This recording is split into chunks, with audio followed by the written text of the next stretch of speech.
Révéler sa maladie au public, c'est parce qu'elle était persuadée qu'elle allait gagner ce combat. Son ami Laurent Ruquier l'a confirmé, elle voulait protéger ses deux filles. Lors de son passage dans l'émission 1 heure avec. Animé par Bernard Montiel sur RFM, le célèbre acteur et réalisateur Gérard Jugnot, figure emblématique du cinéma français et ancien membre du Splendide, s'est livré à des confidences émouvantes concernant Isabelle Mergo.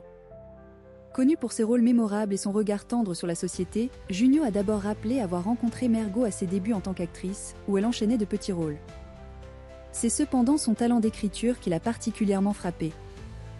Je l'avais rencontrée comme actrice au début, elle faisait des petits rôles, et j'avais vu qu'elle avait écrit des scénarios assez intéressants, s'est-il souvenu. Impressionné par sa plume, Jugnot l'avait alors sollicité pour un voyage professionnel à Rome avant de lui proposer une collaboration majeure, l'écriture du scénario de Meilleur espoir féminin, un film qu'il a réalisé et qui fut un succès critique, salué pour sa tendresse et sa drôlerie, et nominé au César. Pour Jugnot, cette expérience fut magnifique. C'est au cours de cet échange que Gérard Jugnot a fait une révélation poignante. Isabelle Mergo luttait déjà contre des problèmes de santé à cette période. Je savais qu'elle était malade à l'époque de Meilleur espoir, a-t-il affirmé, suscitant la surprise de Bernard Montiel, le film étant sorti en 2000. Le réalisateur a alors partagé une anecdote particulièrement touchante, datant d'environ 25 ans. Mergo lui avait remis le scénario avec du retard, s'excusant d'avoir eu des soucis, et des larmes étaient encore visibles sur le papier.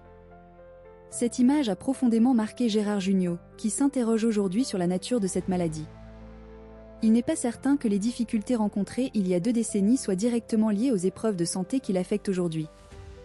Plus récemment, Isabelle Mergo, connue pour son humour mordant et son travail de réalisatrice, notamment avec Je vous trouve très beau, lui aurait confié ces mots déchirants, mais emplis d'une combativité admirable. « Je vais m'en sortir, le physique ça va pas fort mais la tête ça va encore ». Ces confidences mettent en lumière le courage et la résilience d'une artiste face à l'adversité.